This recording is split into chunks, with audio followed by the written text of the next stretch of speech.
მოგესალმებით მეგობრებო, ესე იგი გაყალბებული ისტორიის ვიდეოებს ვაგრძელებთ, ან გაყალბებული ისტორიის დასაკრავსიაში შეგიძლიათ ნახოთ სხვა ვიდეოებიც. ეხლა უკვე დამუშავებულ მასალაზე გადავდივართ, დეტალურად მივყვებით. ანუ ვიდეოებს რო დავდებ ხოლმე, ესე სახელმძღვანელოსავით მოცემული არ იქნება, ესე პერიოდების დამიხედვით, ეხლა როგორც თქვა, სასკოლო სახელმძღვანელოში რო არის, რომ ძველი პერიოდიდან დაიწყო და მერე მიყვე. ანუ ხან რომელ ეპოქაზე იქნება, ხან რომელ ეპოქაზე რა. ანუ გაყალბებული ისტორიის კვლევა ხორციელდება როგორ იცით? დეტალურად ის რისი ნამდვილად დადასტურებად შეიძლება. დღევანდელი თემა არის მაგალითად ჩინგიზ ხანი და მისი მომთაბარე ტომები არ არსებობდნენ რა და ეს საკითხები არის განხილული დეტალებში რა. ნათარგმნი სტატიები, მასალები, ჩემი გამოცდილებით დამატებული ინფორმაციები მე ხა ვინც არიცით მთელ საქართველოში მოგზაურობ წლებია უკვე 15-17 წელია მეტი კიდე და მე რასაც ვლაპარაკობ მე ჩემ თვალთვაქს ეს ყველაფერი ნანახი და მე უფრო სიღრმეებში წავალთ ანუ რაზე არის აქ საუბარი აქ ჩვენ რაზეც ვისაუბრებთ აი ამ თქვა აი ტექნოლოგიების გარეშე სატრანსპორტო სისტემის გარეშე რომ ომის წარმოება შეუძლებელია ეს ისეთი ლოგიკური ფაქტებია რისი უარყოფაც მაგალითად ანუ არც ერთ ისტორიკოს არ შეუძლია ამიტომ ისტორიკოსი რომ მეტყვის მე რომ ცირა მემატიანეში წერია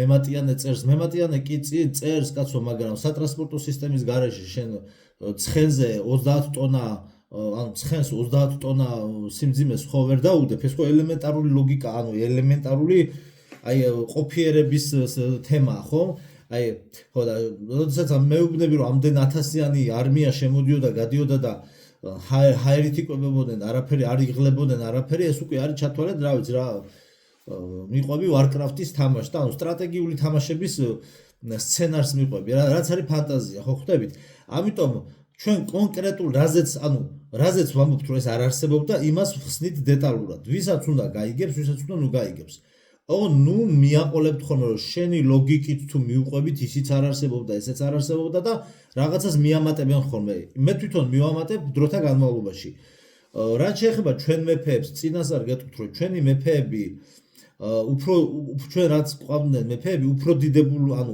უფრო დიდებული პერსონაჟები იყვნენ კიდევ უფრო დიდებული პერსონაჟები იყვნენ ვიდრე ჩვენ თქვათ ისტორია წარმოგვიდგენს შესაძლებელია გარკვეული ანუ თვითონ მონარქიაში გარკვეული რამდენიმე სიტყვაზე რამდენიმე მონარქია შეიძლება არსებობდა ან არ არსებობდა აი ამ ეტაპზე ჩვენთვის მაგას საერთოდ დიდი მნიშვნელობა საერთოდ არ აქვს უბრალოდ ის არის საერთოდ წყობილების და ეპოქის საერთოდ სხვა მდგომარეობა ანუ ჩატვირთვის სხვა ფაზა არის და მოვადრო და მივალთ იქამდე თქვათ არქეოლოგიური გათხრების დროს რასაც ჩვენ ვნახულობთ არტეფაქტებს მივალთ იქამდე რომ საიდან არის ეს არტეფაქტები და თქვათ ამ მონარქი რო სიტყვაზე აი მონარქ რომელიღაცა მონარქმა მოჭრა აი გიორგი მეოთხე მეხუთე და ვინც იყო სიტყვაზე ხო მოჭრა მონეტა და იყო გამოცემული და ეს არის სამარხში ნანახი ჩვენ უნდა დავსვათ შეკითხვა სინამდვილეში ეს მონეტა რომელ პერიოდს ეკუთვნის ანუ რომელ პერიოდს ეკუთვნის სინამდვილეში რომელ პერიოდს იმიტომ რომ ჩვენ არ ვიცით ანუ გაყალბებული ისტორიის კვლევა არის საერთოდ სხვა რამე ეს საერთოდ სხვა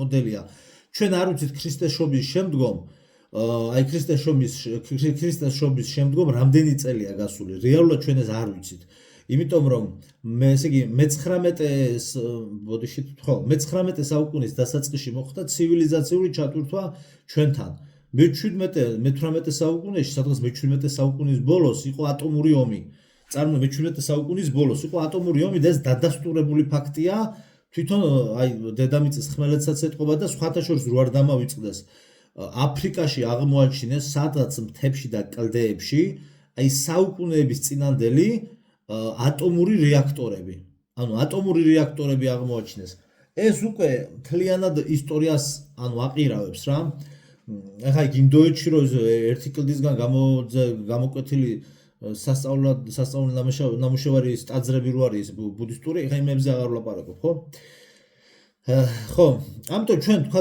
ჩვენი ჩატვირთვის წინა პერიოდში რა ხდებოდა ანუ რომელი ფაზა იყო ჩვენ არ ვიცით პირადად მე ამ ეტაპზე მე არ ვიცი მე როგორ შემეცლება აზრი ანუ კვლევა გვაჩვენებს თვითონ ჩემი აზრით წინასწარ მე ჯერ ესე ვფიქრობ რომ აი ჩათვალეთ, აი როგორც კომპიუტერულ თამაში ხდება განახლება, აი როგორც წარმოიდგინეთ მონოპოლია რა, რაღაცა თუნდაც კომპიუტერული თამაში, აი შეკავს შენ, ანუ ტექნიკა შეკავს სიტყვაზე იქ ჯარი შეკავს, მოსახლეობა შეკავს, ცხოველები შეკავს, ანუ დედამიწა არის პლატფორმა, რომელიც ну ამ ჩვენ ცივილიზაციაზე ამბობენ რომ მეშვიდე ცივილიზაცია არის და ბოლო ცივილიზაცია არისო და ანუ ეს არის დედამიწა არის პლატფორმა, სადაც გამზადებულ უკვე სხვადასხვა ტიპის ჩატვირთვას აკეთებენ რა. ეხლა მაგათად ვინც PUBG-ს ვინც თამაშობს ეხლა, აი როგორც არის ხო?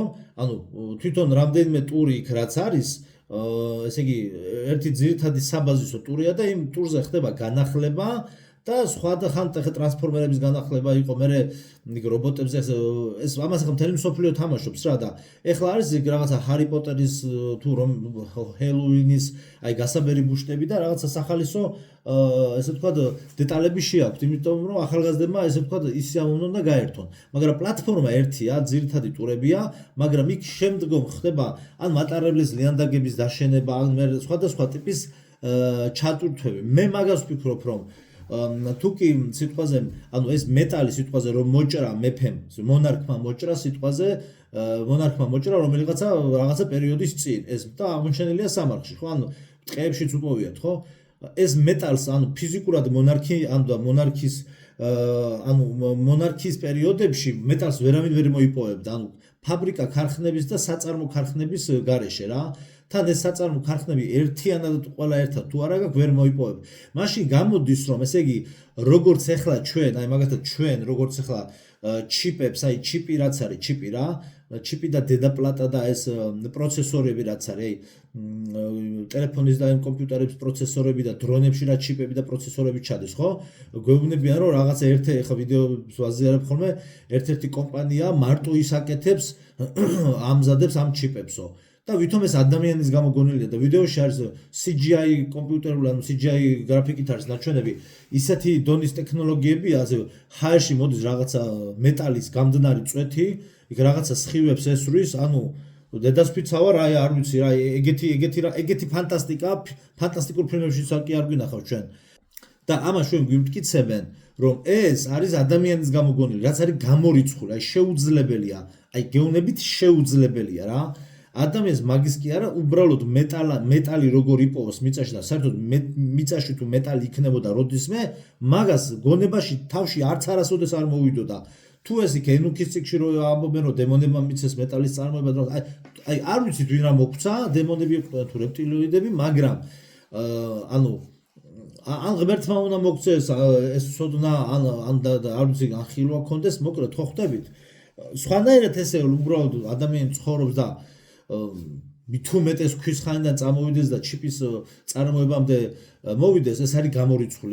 ამიტომ როგორც ჩვენ უცხო ცივილიზაციის წარმომადგენლები გვაწვდიან ახლა ჩიპებს და დედაპლატებს, აი დედაპლატების წარმოების, შეიძლება დედაპლატას არ გაწვდიან, მაგრამ თვითონ ტექნოლოგია დანადგარი მისცეს რაღაცა კომპანიას და ამ კომპანიას აქვს მონოპოლია, მარტო ეს ერთი კომპანია ამზადებს. ესე იგი ეს დანადგარი თუ ნამდვილად ეს კომპანია ამზადებს, მისცა უცხო ცივილიზაციების წარმომადგენლებმა, ოღონ არა კოსმოსურმა უცხო პლანეტელებმა, არამედ აი სადღაც რა ჩვენთვის უცნობი ტერიტორიები და ჩვენ უცნობი კონტინენტები, ან ყინულოვანი კედლის შიგნით, ან ყინულოვანი კედლის გარეთ, ანუ ბრტყელი დედამიწის პლატფორმაზე.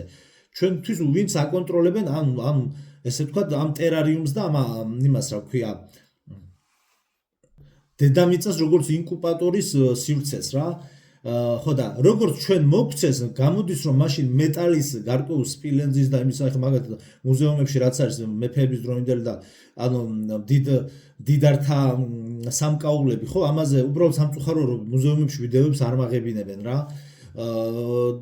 ხო და იქ რაც არის აღმოჩენილი ეს არტეფაქტები, გამოდის რომ მაშინ როგორც ჩვენ ჩიპებს გვაძლევენ და ტექნოლოგიებს გვაძლევენ და გგონია რომ ადამიანებმა გამოიგონეს, გამოდის რომ დამუშავებულ მეტალს სიტყვაზე აი ფირფიტების სახით, აი ვიდეოებში რო ხოლმე აი ლისტების სახით რა, დაგორგოლებული ლისტების სახით რაღაცა რაოდენობით შეიძლება აწვდიდნენ უკვე გამზადებულს, ამ ესე ვთქვათ მონარქიულ რაღაცა ტიპის წყობილებას, მივალთ იქაც რა შეიძლებოდა ყოფილიყო რეალური და რა არა.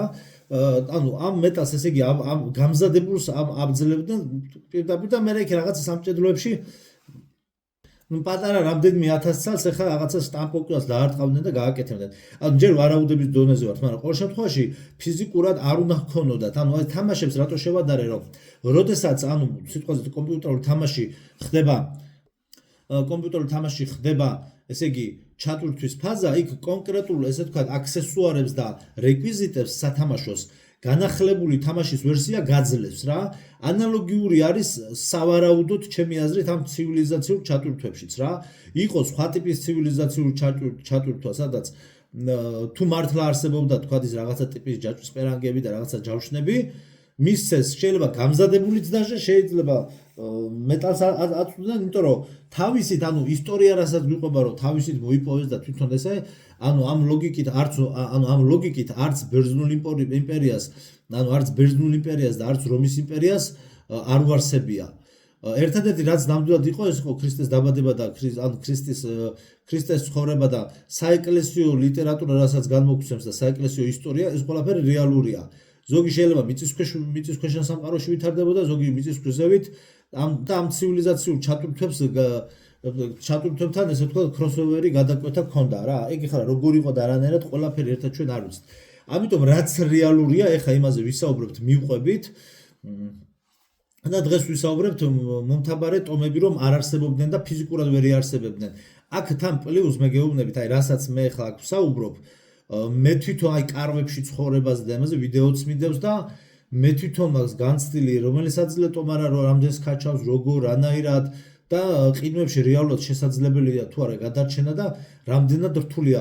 უბრალოდ მე იმიტომ გეუბნებით ამას რომ ანუ მაყურებლის ჩათვალეთ აი ძალიან დიდ რაოდენობას 80% მინიმუმ 80% დამიჯერეთ არ აქვს ეს ყველაფერი გავლილი, ანუ ველურ ბუნებაში ცხოვრების პრაქტიკა ადამიანებს არ აქვს და ამიტომ მარტივად ეჩვენებათ ის ყველაფერი აი თოვში ცხოვრება, სიცივეში როგორ უნდა გაძლოთ ცეცხლის დამტება, ანუ რამხელა სირთულებთან არის დაკავშირებული, ანუ ქალაქური ცხოვრებიდან როდესაც ამ თემას აკრიტიკებ, ქალაქურ ცხოვრებას შეჩეული ადამიანი ვერ ხვდება რაზე ვლაპარაკო, ხვდები ან რაზე არის აქ საუბარი, იმიტომ მარტივად გონია, აი უთხრა ისტორიამ რომ 400,000 კაციანი ჯარი გადაადგილდებოდა სადღაც და უთხრა და დაიჯერა.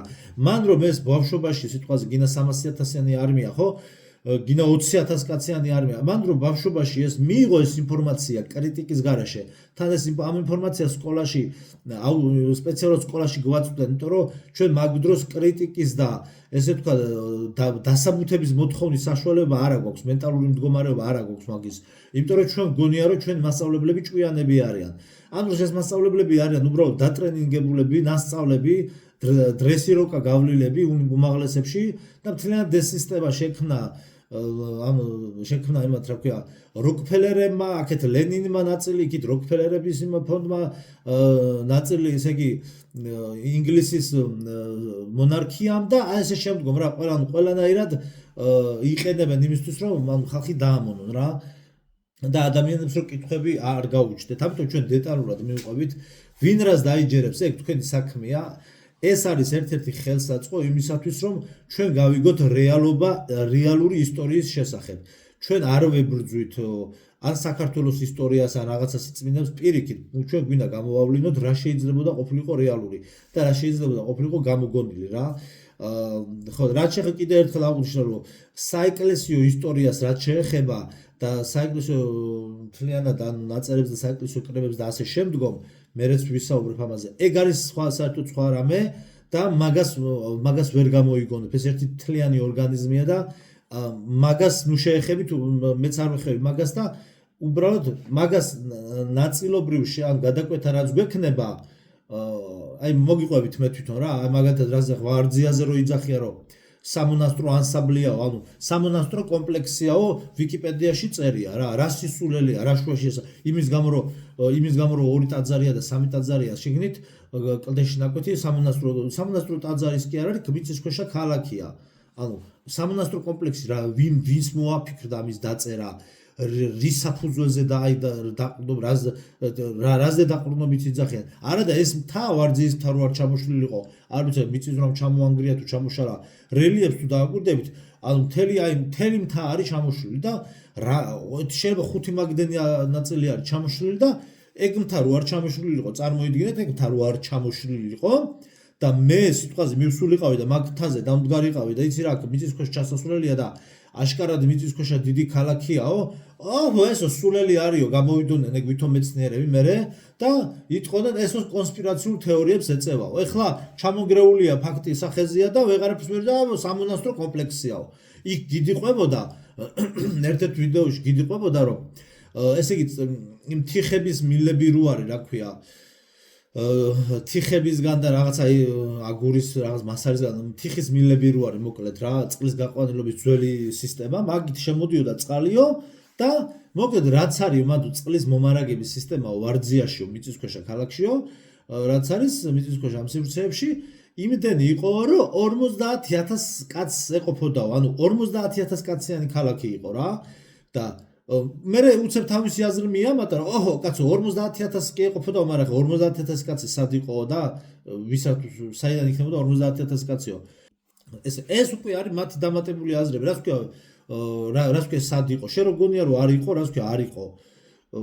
50000 კაცის სამყოფზე რო იყო შემოყვანილი სისტემა, ესე იგი იყო 50000 კაციანი ქალაქი რა. და თვალწინ გიდგას ვარძიის წინ გახარ სიუჟეტს წერ და იძახი სად იყო.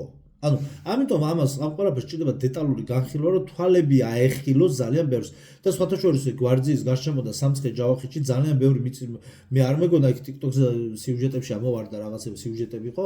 ძალიან ბევრი მიწისქვეშა ჩასასვლელი ყოფილა და როდისმე მე ნენენა მოვინახულებ ვეცდები რაღაც ზედაპირულად მაინც დავათვალიეროთ რა, ხა იქ კლდეების და ლოდების გრევას, ხა მიყუდებული ლოდები და ჩაკეტილი რაც არის იმების გრევას და იმას არ ვაპირებ, მაგრამ უბრალოდ ესე ჩასასვლელები ჩემთვის ხა როცა იქნება საშუალება, როგორც იქნება იქ დრონია საჭირო, რაღაცებია საჭირო, გადაღება გადავიღებთ სამომავლოდ აუცილებლად რა და ეხლა დეტალურად მივყვებით ძალიან დიდი შრომა არის ამ მასალების თარგმნაში ჩადებული და ეს საკითხები არ არის აბუჩა დასაგდები ვიღაცებისგან კომენტარებში რა, დაწერეთ თქვენი აზრი და ბევრი კითხვა მაქვს მეც ასევე და ამისათვის მუშაობ და აი ძალიან ბევრ კითხვას გავცემ პასუხს მე თვითონ რაც მაინტერესებს და მე თვითონ რაც მაინტერესებს და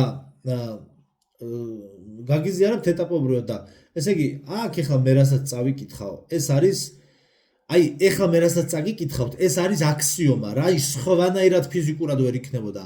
თუ თქვენ ფიქრობთ რომ სხვანაირად იქნებოდა რომ ფაბრიკა ქარხნების და წარმოებისა და მთლიანად სახელმწიფო პირდაპირ ინსტიტუტების ჩატვირთვის გარეშე შეეძლო სიტყვაზე აი ამ მომთაბარე ტომებს ან რაღაცა ქალაქებს და ქვეყნებს არსებობა, დაწერეთ მაშინ თქვენი ვერსია უკეთესი, კი ბატონო. შესავალი ცოტა გრძელი გამოვიდა, მაგრამ პირდაპირ გადავედი ტექსტის კითხვაზე და აი კარვების იურტის და იმის ფოტოებსაც გაჩვენებთ თან პარალელურად რა, რაზეც ვისაუბრებ. ჩატვირთვის პრინციპი. ყველა შემთხვევაში იმისათვის რომ დედამიწაზე კაცობრიობა ჩავტვირთოთ, საჭიროა რომ მივცეთ ასანთის ფაბრიკები. იმიტომ რომ ასანთი დიდი რაოდენობითაა საჭირო და ყველა სჭირდება ყოველთვის და ყოველდღიურად. და რადგან ეს საწარმო იყო, ამისათვის თქვენ ვალდებული იყავით რომ ქალაქის ორგანიზება მოგეხდინათ. შემდეგ საჭიროა ტანსაცმლის წარმოებელი ფაბრიკა და ეს ტანსაცმელი რაღაცა ფორმით უნდა მივიდეს იმ ხალხამდე, რომლებიც მუშაობენ. მერე უკვე თქვენ დაგჭირდებათ ლითონის დამუშავება. უნდა დაამზადოთ ინსტრუმენტები, ლაფატკები, ნაჯახები, ხერხები და ასე შემდეგ. იმიტომ რომ ხერხის გარეშე თქვენ სახლს ვერ ააშენებთ. შემდეგ გავაგრძელოთ. ამავე ქალაქში საჭიროა რომ ეგრევე გაჩნდეს სატრანსპორტო სისტემა. ყველაზე ელემენტარული დონის მაინც. ფაბრიკებში საკმაო რაოდენობის ხალხი მუშაობს და მათთვის საჭიროა ტრანსპორტით გადაადგილება. რით განსხვავდება ქალაქი სოფლისგან? ეს არის დიდი ტერიტორია, მოედანი, ერთოთახიანი ბინებით სავსე, ანუ გამოდის რომ ისინი დიდი მანძილის დაშორებით იმყოფებიან ერთმანეთისგან. გამოდის რომ მუშები ფაბრიკაში კაკ მინიმუმ ესე ვთქვათ, ცხენებით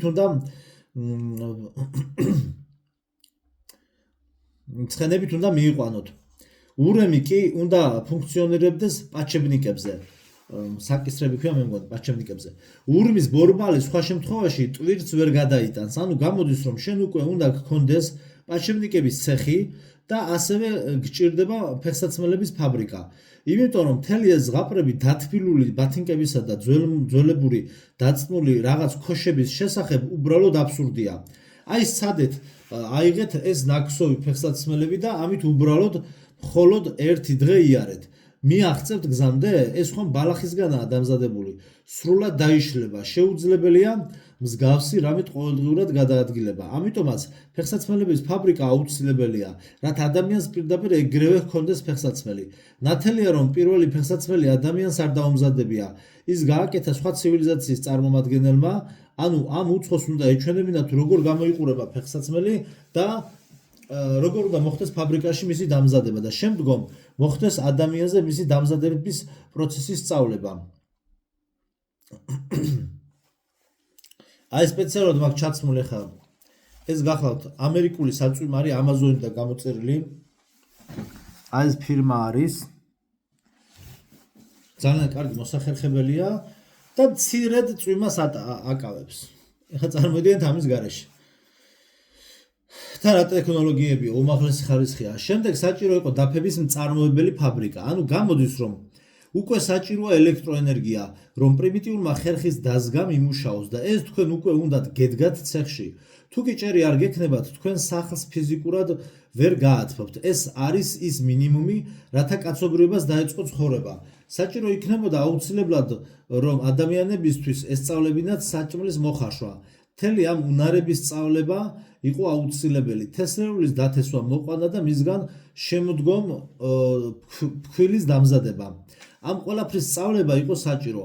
ანუ მათ მთელი ეს კერძები გამოიგონეს და ამ კერძში შემავალი მცენარეულობებიც იქნა მოფიქრებული და გამოგონილი. მთელი მარცვლეულობები, აი სიმინდი, ლობიო, სიმინდი, ხორბალი, მსგავსი რამეები ველურ ბუნებაში საერთოდ არ გვხვდება.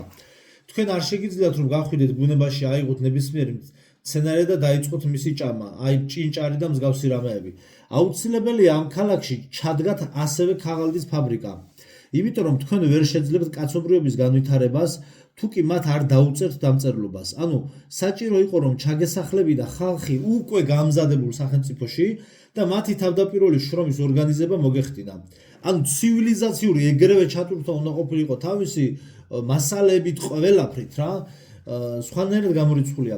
უნდა ჩაგეშვათ როგორც იტყვია ხოლმე ინერცია, უნდა გამოგეგონებინათ პროფესიები, დაგეყოთ შრომები და საქმიანობები. ჩაგეშვათ ფულაძის სისტემა. ყველა ქალაქში უნდა ჩაგესახლებინათ არანაკლებ 1000 ადამიანისა. ისინი კი 8-10 შვილს გააჩენენ. გარკვეული პერიოდის შემდეგ კი ისინი 50000 გახდებიან. დააკვირდით, მე ზუსტად აქ რაც არის აღწერილი, ზუსტად ასე არის განვითარებული მე-19 საუკუნის მოვლენები. ნელ-ნელა შემოდის ტრანსპორტი, ჩვენი ბები ძალიან დიდი ბებია ბაბუები მართლა 8-10 შვილს აჩენდნენ და ზუსტად აი ამ სისტემით მიხედვით და მთელი საბჭოთა კავშირი აქაც და იქაც სადაც იყო, ყველგან ანუ შედის ესე ანუ კაპიტალისტური წყობილებები რა. მომთაბარეები არ არსებობდნენ. აქ საუბრობთ ცივი ქვეყნების მოსახლეობაზე პირველ რიგში. არანაირი მომთაბარე ხალხს არ უარსებია არასდროს. მარტივი მიზეზის გამო ბუნებაში გადარჩენა შეუძლებელია. ეხლა ხო ერთ დეტალს დავამატებ, მაგათაც ძველ აღთქმაში რო წერია მაგათაც აბრაამის და მამამთავრების ისტორია, ისინი უდაბურ ადგილებში ცხოვრობდნენ. ანუ კარავში რო იცხოვრო სიტყვაზე, ეხლა მაგათაც სამცხე-ჯავახეთში მე მაგათაც რო ვიყავი, როგორც აი აბულის მთა რო არ, დიდი აბულის მთა და პატარა აბულის მთა, ანუ დიდი აბულის მთის ძირში აგვისტოში ვიყავი და კარვები აქვს გაშლილი, ანუ სამხედრო პალატკების მსგავსი ესე დიდი კარვები აქვს, საცხოვრებელი კარვები გაშლილი. იქიდან მოსახლეობა ზოგი სომეხია, ზოგი თათარია, ქართველები ნაკლებად არიან და ანუ იმაზე რა ქვია, საძოვრებზე ყავთ აყვანილი, ანუ საძოვრებზე საზაფხულო საძოვრებზე ყავთ აყვანილი ისა რა, საქონელი რა, ცხვარი და ძროხები რა, ცხვრისფარა და ის რაც არის რა, საქონლის რას უძახიან. და მოვიწყდა საქონელი რა, მთლიანად რა. ხო და ჩემი თვალით მაქვს ნანახი და წყალი მოგცეს და აი წყალი ვერ ვნახეთ და ასე აი ხო სხვათა შორის აი წყალი ვერ ვნახეთ, მე და მეგობარი ვიყავით ლაშქრობაზე და თვითონ იცოდნენ რაღაცა წყაროს წერტილი და ესეც ამ კარებში ისინი ცხოვრობენ ზაფხულზე, იმიტომ რომ აგვისტოში ჯერ ღამეც ცივა და ზამთარში ეგეთ კარავში ცხოვრება ანუ პრაქტიკულად გამორიცხულია, შეუძლებელია იქ მხელაპინოებია და ეხლა მე რასაც ვისაუბრებ იქ ნაკელით გათბობაზე, ნაკელს იყენებენ, მაგრამ შეშასთან ერთად იყენებენ და დამატებით არის. ისიც ანუ რა ვქო ფუნდამენტურ აშენებულ სახლებში, ჩვეულებრივად ანუ კედლების სახლები რაც არის, სადაც ცხოვრობენ სოფლებში, რომ ის უკვე კედლებში გაათბობ უკვე ცოტა ნაკელსაც გამომშრალ ნაკელსაც შეაგდებ, ცოტა შეშა და მე უკვე გაათბობ სახლს და კარვის გათბობა გამორიცხულია რა. ეხლა იმაზე ვისაუბრეთ ჩვენ რა და ანუ ძველ აღთქმაში მაგათად რაც წერია იქ მომთაბარე ცხოვრებას რო ეწეოდნენ მამამთავრები ისინი უდაბურ ადგილებში იყვნენ და არა ჩრდილოეთ რაღაც ყინულოვან პოლუსებზე ყავდათ უზარმაზარი ფარა და ასე შემდეგ ანუ იქ არ ჭირდებოდა ციცივესთან შეგუება თორემ ვერ ცხოვრობდნენ სხვანაირად მომთაბარე ხალხი ესე იგი ხო არანაირი მომთაბარე ხალხს არ უარსებია არასდროს მარტივი მიზეზის გამო ბუნებაში გადარჩენა შეუძლებელია. მომთაბარე ხალხი ისევე როგორც სტაციონალური მოსახლეობა ვალდებული იყვნენ რომ მუდმივად ხეები მოეჭრათ და შეშა ეჩეხათ. თქვენ ცხენებისთვის მუდმივად ახალი საძოვრების მოძებნა დაგჭირდებოდათ, რადგან ცხენები სახლის გარშემო ტერიტორიებს გაპარსავენ და ახალი საძოვრები იქნება სანახავი. ყაზახები ისევე როგორც სხვა ხალხები ხის სახლებში ჩასახლდნენ და დღემდე ცხოვრობენ ხის სახლებში. საიდან გამომდინარე დაასკვნეს ან სად გაჩნდა იდეა იმაზე რომ ყაზახები იყვნენ მომთაბარე ხალხები ეს იურტები ყაზახების საცხოვრებელი ძველი კულტურის მქონე კარვები ხელოვნურად გამოიგონეს ეხლა გაჩვენებთ ეს იურტა როგორ გამოიყურება აი შეხედეთ ეს უნდა ჩაწეროთ ბოჰემიან იურტ უნდა ჩაწეროთ ესე იგი პინტერესტში და აი აქ ახლა სხვადასხვა ტიპის ზოგი ტურისტულია ფოტოებია მაგრამ აი ყველაზე მიახლოებული არის საუბარი აი ამაზე რა აი ასეთ აი წარმოდგენაში რომ მიხვდეთ აი ამაზე არის საუბარი. ახლა გავაგრძელოთ თემა. ბოჰემიან იურტ. ამ კარვებში თქვენ ცეცხლს ვერ დაანთებთ. საწავა ეს ბოლი უბრალოდ შიგნით გაიგუდები. ფიზიკურად შეუძლებელი იქნება იქ ძილი. მით უმეტეს რომ ყოვლად გამორიცხულია რომ ამ ტიპის საცხოვრებელში ადამიანები ბავშვებთან ერთად გადარჩნენ. პირდაპირ შიშველ მიწაზე გაქვს გაშლილი რაღაცა ტრიაპკა ნაჭრები და თითქოს და იქ ხალხს ამ შუა ცეცხლის გარშემო ძინავს. მსგავსი რამ არასოდეს არ ყოფილა და ეს იურტა მოიგონეს, რათა ყაზახი ხალხების ტრადიციები ეჩვენებინათ. პირველ რიგში მისი დამზადება ქსოვლის გარეშე შეუძლებელია და მეორე თუ კი მოისაზრებენ რომ კარვის კედლების მაგივრად ტყავებს ჩამოკიდებდნენ ყაზახეთში მსგავსი ტიპის ცხოველები არ არიან, რითაც ამ ტყავებს დაამზადებდნენ და ყაზახეთში თოვლი იცის და თანაც საკმაოდ დიდი. იქ იმხელად დიდ თოვლობები იცის, რომ თოვლი მანქანებს ფარავს. თუკი, ანუ ზომას რო შეადარო რა. თუკი სტეპებში შენ იურტას კარავი გექნება დადგმული და იქ იცხოვრებთ ზამთარში, ფიზიკურად ვერ გადარჩებით. სპეციალურად შევინახე ეს სკრინი, რომ თქვენთვის მეჩვენებინა. აი ნახეთ რა წერს ერთ-ერთი ყაზახი.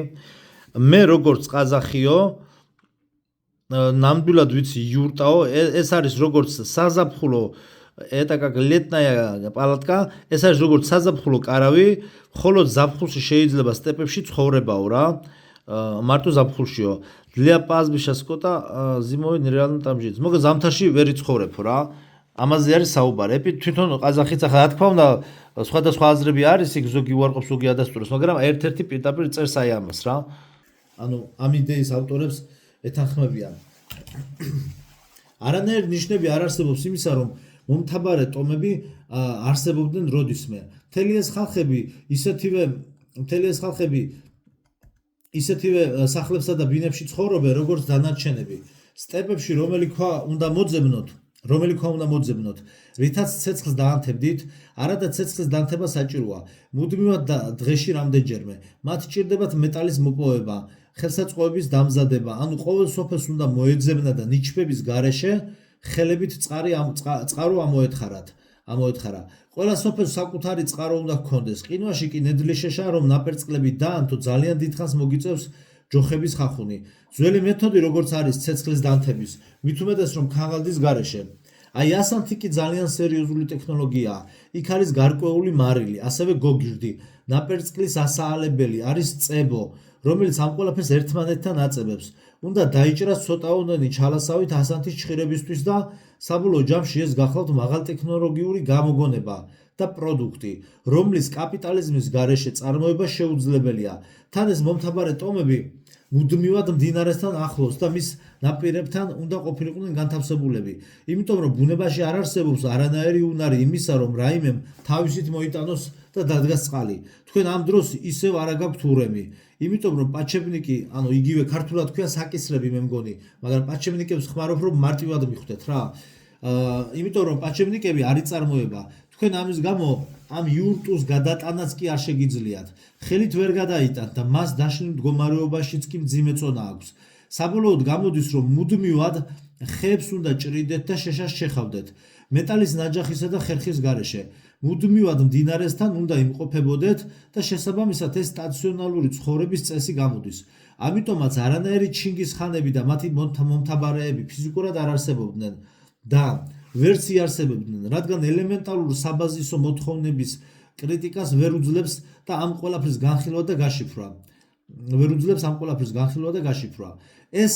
ესეც ასევე ადგილობრივი ველური ტომია, რომელიც იმავე პრობლემებს შეეჯახება, რაც არის ასანთის, შეშისა და წყლის საკითხი. გადაულახავი პრობლემაა მსგავსი პირობებით ზამთარში გადარჩენის იდეა გამათბობლების გარეშე.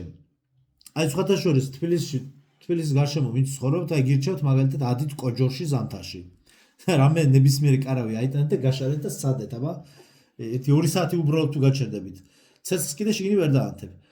ეხლა გადავდივართ ასანთი და ცეცხლი. ისეთ დეტალებს ვიკვლევ ხალხო, რომ იმდენად ფუნდამენტურ და ძალიან ნელი ნაბიჯებით მივდივარ, მაგრამ იმდენად ფუნდამენტურ და ისეთი მყარი არგუმენტები მიჭირავს ხელში, რომ ჩათვალეთ, რა თქმა უნდა, ხა მე უმაღლესებში რაღაც პროგრამებს ვერ შევცვლი, მაგრამ ანუ ქვეყანაში საზოგადოებრივ ცნობიერებას აუცილებლად შევცვლი, რომ გავფილტრო ის სიყალბე, რაც ისტორიებში რაც არის დაწერილი რა. და ჩვენ ეს ამ ყალბი ისტორიებისგან უნდა გავთავისუფლდეთ აუცილებლად. აი აუცილებლად და აი მე ამას აუცილებლად გავაკეთებ. იმიტომ რომ ნახეთ ერთ რამეს გეტყვით. თუ კი მე ვლაპარაკობ აბსურდს, მაშინ ეს აბსურდი ადამიანების გონებაზე ვერ იმოქმედებს. განსხვავება რაშია? შეხედეთ, სისტემა ბავშვებს, ანუ ისტორიის გაცნობა ხდება ბავშვობის ასაკში, როდესაც მათ წინააღმდეგობის გაწევის უნარი არ აქვთ. შეხედეთ და მე ამას ბავშვებზე კი არ ვავრცელებ, ამაზე დებატებში თუ დებატები იქნება, თუ რაც განხილვა იქნება, თუ რაც იქნება, ეს იქნება ზრდასრულ ხალხთან და პლუს პროფესორ მასწავლებლებთან. ანუ როდესაც მე როდესაც წინ დამიდგება ისტორიკოსი და მელაპარაკება, მე კითხავ, ასანთი არაგა, გეკითხები, როგორ ანთებ ცეცხლს. მორჩა დამთავრდა ყველაფერი, საერთოდ ყველაფერი დამთავრდა. არანაირი არგუმენტი მემატიანე წერს, ბიჭო, მემატიანე ეგრე კომიქსებში ძალიან ბევრი რამე წერია. ბეტმენი გახდა ღმერთი, ხო, აი დავიჯეროთ, თუ რას ნიშნავს, ხო? ძლევამოსილი ღმერთი გახდა, იმაში რა ქვია? DC სამყაროში, ხო? ეგ ბევრი რამე წერია, ანუ როდესაც შენ არ გაქვს ასანთი, ვერ აკეთებ საერთოდ, ნუ მაცივრის ტექნოლოგია რო არსებობდა, მაცივარი არ არსებობდა, მაგაზე ხო საერთოდ აღარ ვსვამობ რა. ეხლა ვისაუბროთ ასანთი და ცეცხლი. აქ ვიდეო აქვს, ერთ-ერთი ვიდეოს ავტორის ჩართული და ესე აი რო აგიხსენოთ, ვიდეოა ბარგალკას ადებს რკინას, ყრის ნაპერწკლებს ეს ბარგალკა და ეს ნაპერწკალი გამხმარი ბალახის გროვას ცეცხლს არ უკიდოს, ესე გამხმარი ბალახის გროვა აქვს მიდებული და ექსპერიმენტი ჩაატარა, რომ აი ნაპერწკლები თუ აანთებდა ცეცხლს, გამხმარი ბალახები, ფოთლები, ქაღალდები ნაპერწკალი და ნაპერწკალი მაინც ვერ ანთებს ცეცხლს. თქვენ ჩაატაროთ, შეგიძლიათ ბარგალკით ექსპერიმენტი, ბალახს თუ აანთებ. რატომ ვამბობ, რომ კაცობრიობის ისტორიაში ქვის ქვაზე დაკვესებისგან წარმოქმნილი ნაპერწკლით არავის ცეცხლი არ აუნთია. უნდა გავითვალისწინოთ, რომ სალაშქრო მაგნეზიუმი მაგალითად რო ავიღოთ, ხო? არსებობს ესეთი, მაგრამ ეს უკვე დღევანდელი ტექნოლოგიების შედეგია. მაგით შეგიძლია მაგნეზიუმით აანთო. იქ უკვე სხვა ტიპის ნაპერწკალია. იქ უკვე ქიმიური პროცესია. მით უმეტეს, რომ ხის ხვრელის შიგნით დატრიალებული ჯოხით, რომელსაც ხელის გულებით ატრიალებენ ხოლმე, ამის გაკეთება შეუძლებელია. არადა ბეარ გრილსის შოუში მსგავსი რამ დისკავერის არხზე ბევრჯერ გვინახავს. თუმცა იქაც ხშირად კადრის წვეტა არის და ხვრელში უცებ გაღვივებული მცირე ნაღვერდალი აღმოჩნდება ხოლმე.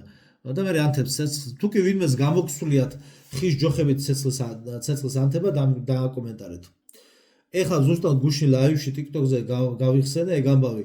მახსოვს, მე გეუბნებით, რომ 90-იან წლებში მე სკოლაში რო ვსწავლობდი, მაშინდელ რაღაცა გეოგრაფია კი არა და ბუნების წიგნი იყო თუ რაღაცა, ნუ ჯერ მაშინ რა წიგნები გამოდიოდა და რაღაც ნახატები იყო და იყო ნაჩვენები იყო, ხალხო, ნახეთ რა იყო ნაჩვენები, რომ პირველ ყოფილი ადამიანებმა როგორ მიიღეს ცეცხლი, როგორ ჰქონდათ ცეცხლი ტყეში დგანან დახატული ესე რაღაც აბორიგენი ვიღაცა ველური გიჟებია, ეს რაღაცა ზია და ზეზოს დროინდელი რაღაც ხალხი და დარბიან რაღაცის გარშემო და მეხი ვითომ წვიმდა თუ რაღაცა მეხი ჩამოვარდა თითქოს მეხი დაეცა ელვა და ელავს და მეხი დაეცა რაღაცა შეგროვილ ჯოხებს და აიმთო ცეცხლი და ესენი გახარებულები დარბიან ცეცხლის გარშემო და ასე მიიღო კაცობრიობამ ცეცხლი.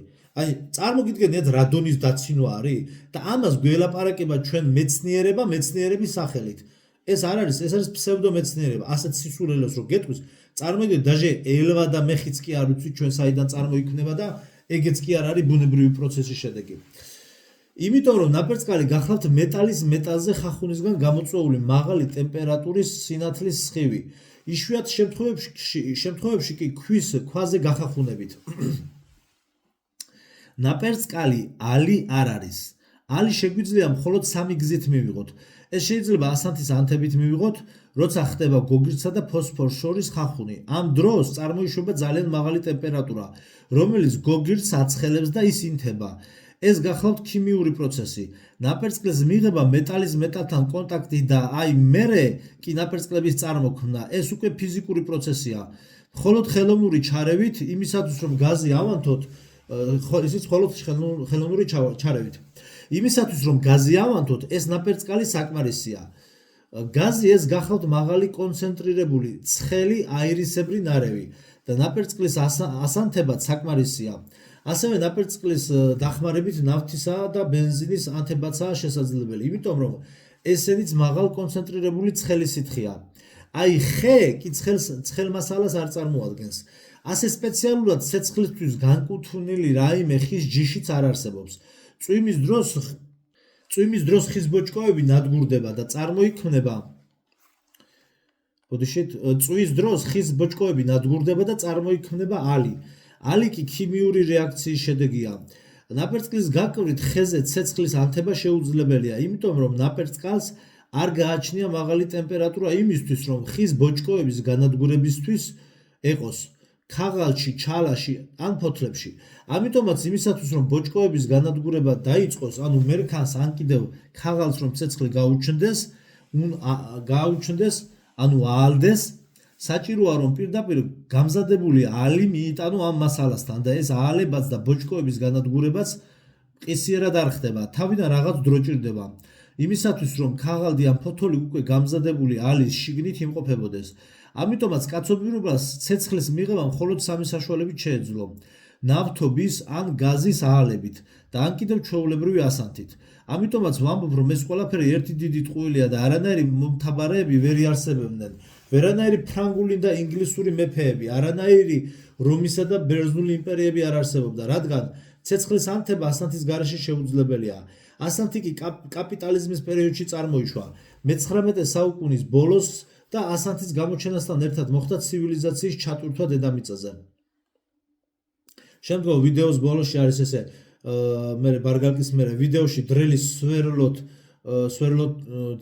სვერლოთი ხის მერქანზე დიდი ხნის მუშაობის შედეგადაც კი არ აალდება ხე და არაინთო ცეცხლი, ანუ სვერლო ჩააყო, ანუ ბოლი რო ადის რა იმ ხეს, რო სვერლო ჩადო და ხრიტო და ერთ ადგილზე ატრიალო დრელი სვერლო, მაინც არაინთო ცეცხლი, არაინთება ცეცხლი, არათუ ხელის გულებით ჯოხით ესე ატრიალო, აი ესე ატრიალო ხის მერქანში და იმით აანთო ცეცხლი. ვინც ანთებთ, რა ვიცი, თქვენ გაგიმარჯვოთ უერთმა.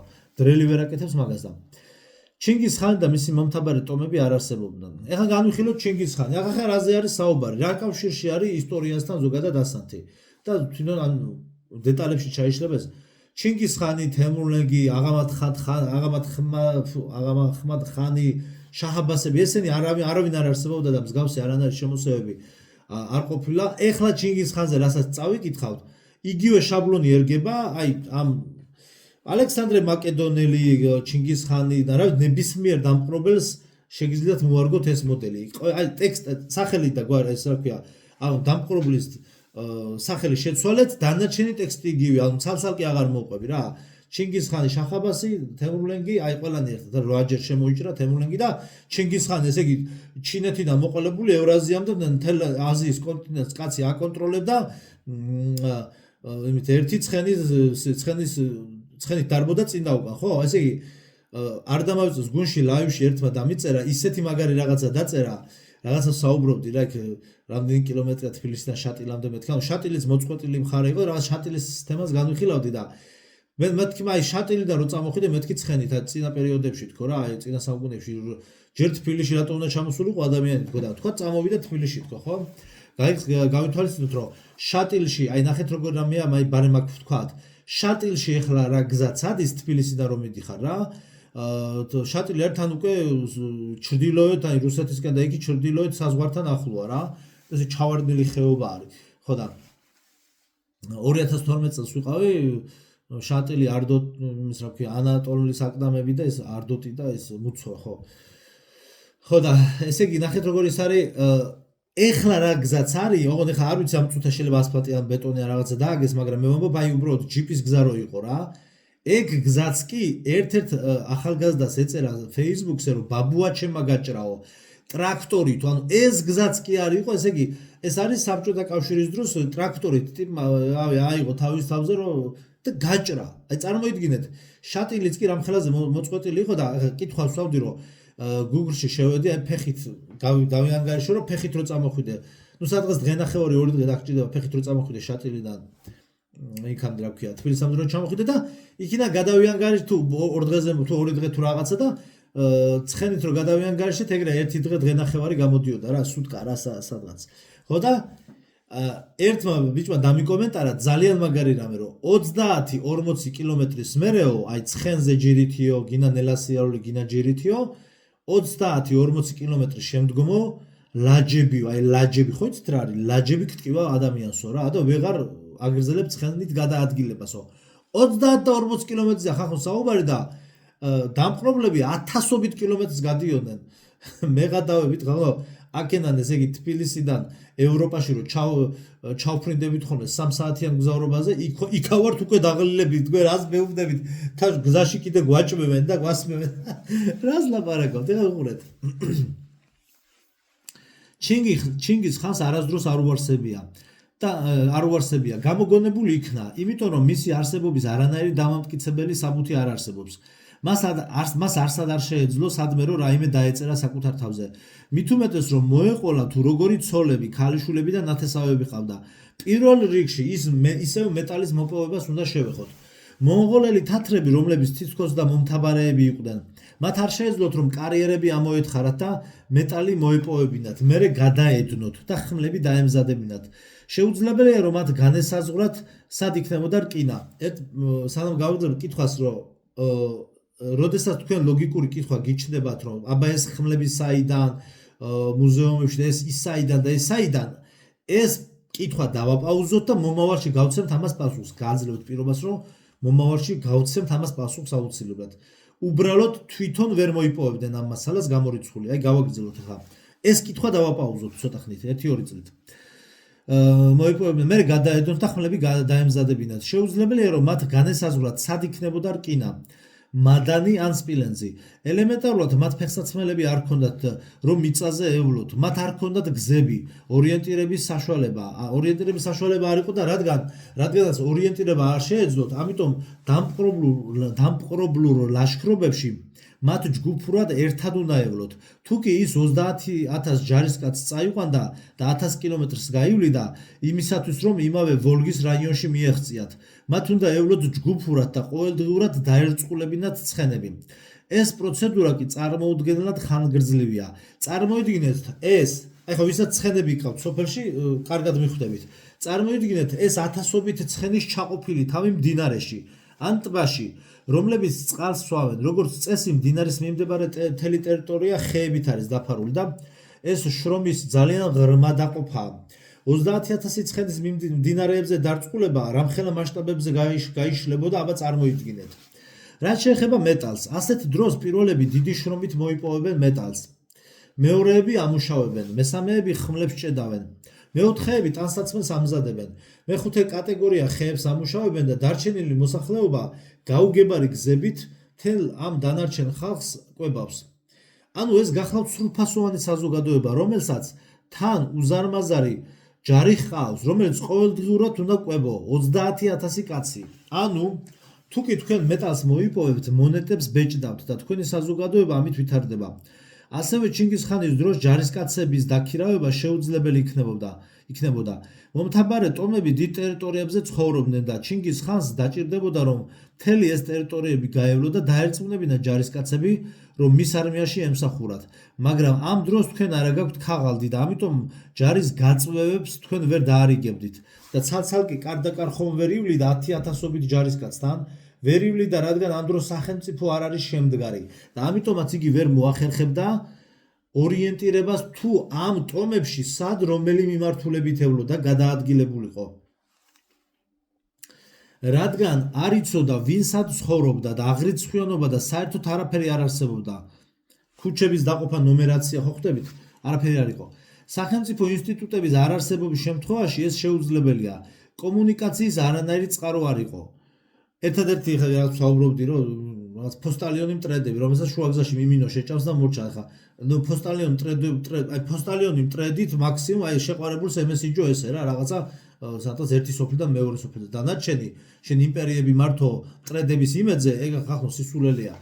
ანუ მეტი სხვა საკომუნიკაციო სხვა არაფერი არ იყო სხვა. არასებოდ სახელმწიფო არ იყო, ხო. ადამიანებს შორის სახელმწიფო არ იდგა. შემდგომ თქვათ და შეკრიბეთ ჯარისკაცები. მათ ყოველდღიურად კვება ჭირდებათ. 30,000 ჯარისკაცს ჭირდება ყოველდღიური კვება. შეგახსენებთ, რომ ეს არის ის პერიოდი, როდესაც მაცივარი ჯერ გამოგონებული არ არის. კვებისთვის კი დღეში მინიმუმ 50 ცხენის დაკლა დაჭირდებოდათ. დაახლოებით ციფრებს დავწერეთ, დანარჩენი თქვენ დააკორექტირეთ. ცხენი იწონის 400 კილოს საშუალოდ და უფრო მეტსაც ხოლმე. თითო ცხენზე მინიმუმ 200 კილოს უფთა ხორცი რომ ვიანგარიშოთ და თითო ჯარისკაც დაახლოებით 300 გრამი ხორცი რომ შეხვდეს დღიური კვების ულუფაში. ახლა შეხედეთ, დღეისათვის მონღოლეთის რეალური ჯარი შეადგენს 10,000 კაცს 3 მილიონიანი მოსახლეობის პირობებში. ჩინგისხანმა კი 30,000 ჯარისკაცის მოგროვება მოახერხა. ისინი საწყის ეტაპზე, აი მერე კი ისტორიკოსები გვიმტკიცებენ, რომ იგი იპყრობდა მიწებს და ამ ტერიტორიებიდან ჯარისკაცების რაოდენობა ზრდიდა და ეს უცხო ტომელები თითქოს და ჩინგისხანის გამო იბრძოდნენ, რაც სრული აბსურდია. პირველ რიგში შეუძლებელია, რომ შენ უცხო ტერიტორიები დაიპყრო და შემდგომ მისი კონტროლი შეძლო. ჩინეთიდან ევროპის დასაწყისამდე შექმნა აბსურდული სახელმწიფო, რომლის კონტროლიც ქაღალდის გარეშე უბრალოდ შეუძლებელია. საბოლოო ჯამში მეტალის მოპოვება გამორიცხულია. ტანსაცმლის დამზადება წარმოუდგენელია, რომ დანადგარების გარეშე განახორციელო. რათა მერე შენ ჯარს და მთელ მოსახლეობას ჩააცვა. მოქსოვილი წინდებით ფონს ვერ გახვალ. კაპიტალიზმის დადგომამდე შეუძლებელია ფეხსაცმლის დამზადება. ასანთის ტექნოლოგია არა გაქვს და ცეცხლს ვერ დაანთებ. ვერსად ვერაფერს ვერ გადაიტან, რადგან ურემი არ აქვს, რომელიც პაჩებნიკებზე იმუშავებს. შეუძლებელია, რომ სადღაც მინდორში ზამთარ ზაფხულ წვიმაში გეძინოს. შეუძლებელია იურტაში ძილი. შეუძლებელია ინფორმაციის გადაცემა, არაკავშირ გამმულობა და პლუს არაქაღალდი, არ არსებობდა ენა.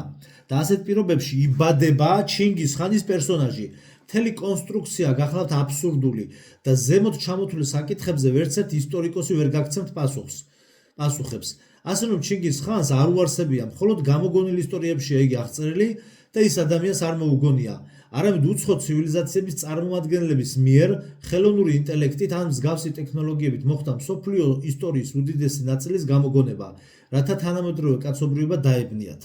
აი აუდიტორიებში ჩაურდეთ, YouTube-ი გაქვთ ყველას და საპრეზენტაციო მოწყობილობები და კომპიუტერები. ჩაურთეთ ისტორიის ლექტორებს, აი ეს მე ჩამოწერეთ პუნქტები ასანთის, პაჩემნიკების, სატრანსპორტო სისტემის კავშირგაბმულობის გარეშე როგორ უნდა ეომა და დაეპყრო ტერიტორიები და ისტორიის ამ დოქტორებმა და პროფესორებმა გასცენ პასუხები, არგუმენტირებული პასუხები. თქვენ თვითონ დაინახავთ შედეგებს, როგორი პასუხები ექნებათ. ერთადერთი მემატიანე წერს, მეტი არაფერს თქვა არ შეუძლიათ. ეხლა გადავედით ჩრდილოეთის ხალხებზე, ანუ იქ სადაც ყინავს რა, ესკიმოსები წარმოიდგინეთ და სხვადასხვა ტიპის მსგავსი ხალხები. აი ეს ჩრდილოეთის ხალხები, ჩუქჩები, იაკუტები, განსხვავებული ესკიმოსები და ასე შემდეგ. ისინიც ასევე შემოყვანილები არიან ჩატვირთვის დროს დედამიწაზე. ანუ მე-19 საუკუნეში შემოიყვანეს ეგენიც რა. იმ უცხო ცივილიზაციების წარმოადგენლების მიერ, რომლებიც დაკავებულები არიან პროექტით კაცობრიობა და ეს ხალხები მათ მიერ შორეულ ჩრდილოეთში არიან ჩასახლებულები. რატომ უნდა წასულიყვნენ ეს ხალხები თავიანთი ნებით ჩრდილოეთში საცხოვრებლად? იქ ხომ პრაქტიკულად ცხოვრება შეუძლებელია. მეორე, მათ არ შეიძლება რომ გრძელი ისტორია ჰქონდეთ. პირველ რიგში მათ არასდროს არ მოუპოვებიათ მეტალი და შესაბამისად მათ არასდროს დანა არ ჰქონიათ. მათ არასდროს არავისთან არ უომიათ. იაკუტები და ეს ხანტები, მანსები შორეული ჩრდილოეთის რაიონებში უკვე 100 წლის განმავლობაში ცხოვრობენ და მე მგონი უკვე დროა რომ მათმა ლოგიკურმა აზროვნებამ გაიღვიძოს და სამხრეთისკენ ნელ-ნელა დაიძრნენ. იმიტომ რომ იქ იმ ყინულოვან შორეულ ჩრდილოეთში გასაკეთებელი პრაქტიკულად არაფერია. ისინი ჩაასახლეს რეალურ ნამდვილ სახლებში, იმიტომ რომ ზამთარში ჩუმაში ცხოვრება პრაქტიკულად შეუძლებელია. ეხლა ნახოთ ჩუმას კარავი. შეხედეთ რაზე არის საუბარი. ჩუმ ჩაწერეთ ესე ჩუმ პინტერესტში. ამას გვეუბნებიან რომ საუკუნეების განმავლობაში აი აქ ცხოვრობდნენ აი ამ ნაჭრებში.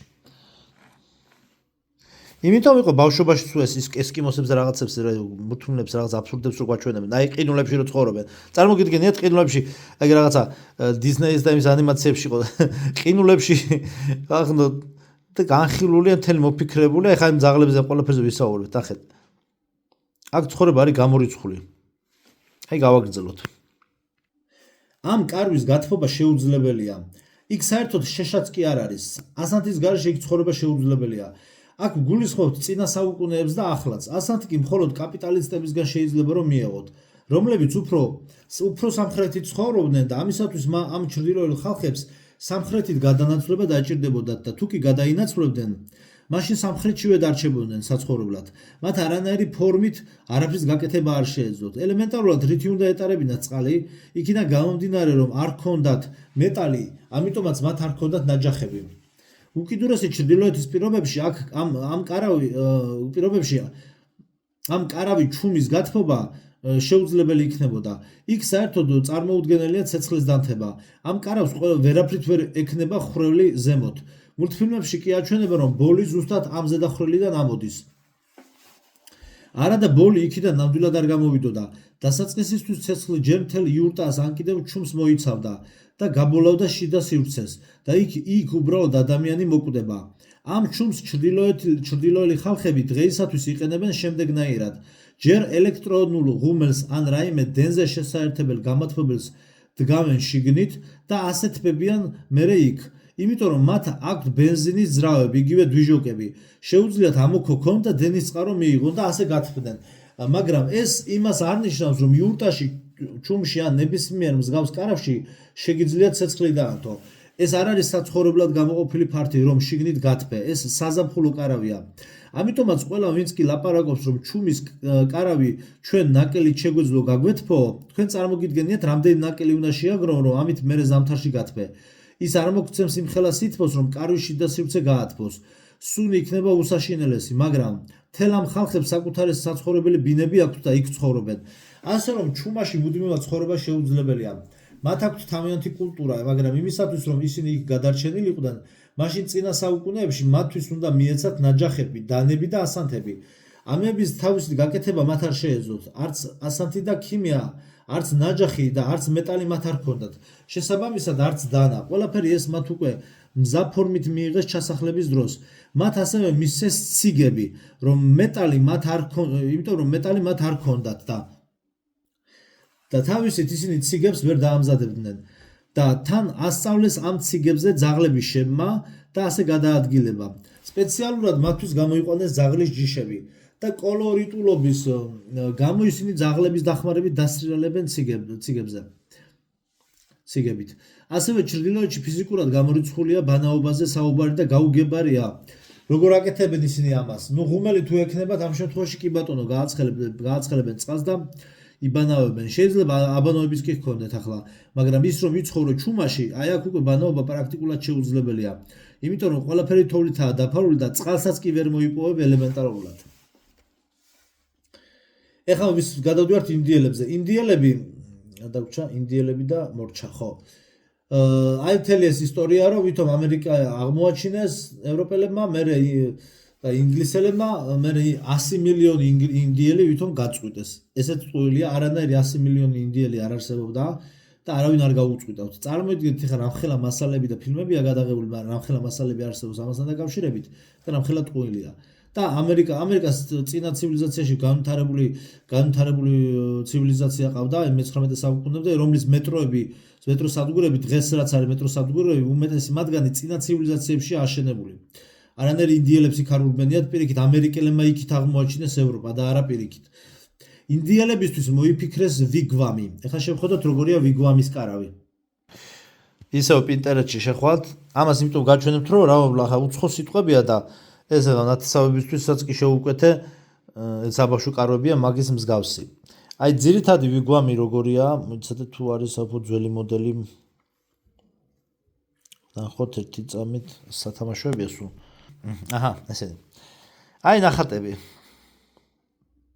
საზაფხულო სატურისტო კარავი რაღაცა აი სილამაზისთვის ფოტოსესიისთვის კი ბატონო აი წარმოიდგინეთ აი ამებზე საუბარი დაიმახსოვროთ და ახლა ამაზე ვისაუბროთ ვიგვამი იგივე კარავი იურტასნაირი და საცხოვრებელი რომელიც ააწყვეს ჯოხებით და რაღაცა ტყავის ნაჭრები შემოახვიეს ზემოდან საერთოდ არაფრით არ განსხვავდება ჩუკოტკების ჩუმასგან აი ინდიელები რაღაცატომ არც მეტალს არ მოიპოვებდნენ და საერთოდ არაფერი არ აუშენებიათ კარიერები არ გაუთხრიათ რატომ არის რომ ინდიელები როგორც ჩვენი თათრები და ან კიდევ შვედები ხმლებს არ ჭედავდნენ და არ მიდიოდნენ ერთმანეთთან საუბრად ამერიკა არ აღმოუჩენიათ არანაირი იმპერია არ შეუქმნიათ და რა განვითარებაში დაპაუზდნენ 1000 წლის წინ როგორც დაიწყეს ცხოვრება ვიგვემებში დღევანდელ დღემდე ამ ვიგვემში ცხოვრობენ რატომ არის რომ ყველა ხალხები უცნაური სცენარით ვითარდებიან ну რეალურად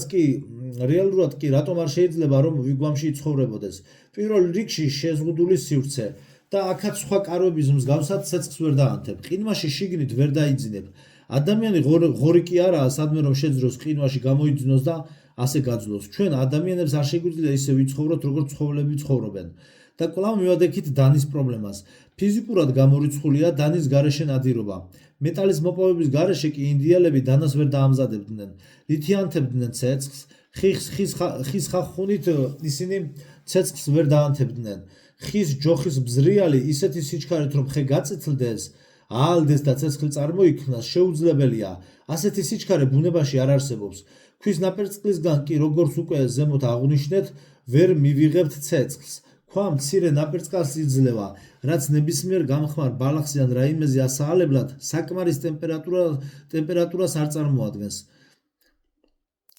აი ვიგვამში კი დღესაც ვერ აანთებთ ცეცხლს არათუ მაშინ იქ იძულებითი გაწოვა არა აქვს ამ კარავს რათა ბოლოს ზედა ხრელებში გასულიყო ბოლი ყველა ვარიანტში თვალები გექნებათ გაჭვარტული და დაბრმავდებით ბოლისგან და გაიგუდებით ღამე კი ანთებული ცეცხლთან დარჩენა არ შეიძლება მახსოვს ლაშქრობაზე რომ გასკნა ნაკვერჩხალი ჩემს საძილე ტომარას მოხვდა ჩაადნო და მუცელთან მაისურზე რომ მომედო ნაკვერჩხალი უცებ წამოფრინდი გამწარებული და ჩემს საშემოდგომო საძილე ტომარას დღემდე აქვს ის ერთი ქვის ხელა ხრელი ესეც ღია სივრცეში მოხდა ასე რომ ღამე კარავში მით უმეტეს რომ ცეცხლი ჩაქრება და დაიწყებს ბოლვას და ყვამლისგან ადამიანი აუცილებლად გაიგუდება ეს ცეცხლსაშიშია და როცა შეშას კარავში ანთებ უნდა ვიცოდეთ რომ ხის სტრუქტურა ნაკვერჩხლებს აქეთ-იქით ისვრის და ან კარავს დახვრიტავს და ან კიდევ ადამიანს მოხვდება და დამწვრობას მიიღებს ვერ შეინახავთ ამ კარავში ვერანაირ ნივთებს ვერც იარაღს და საერთოდ ვერაფერს იმიტომ რომ ძალიან პატარა ადგილია 2-3 კვადრატული მეტრა და თქვენ მთელი ოჯახით აქ უნდა მოთავსდეთ მით უმეტეს რომ ასეთ სივრცეში შეძლოთ ჩვილი ბავშვის გაზრდა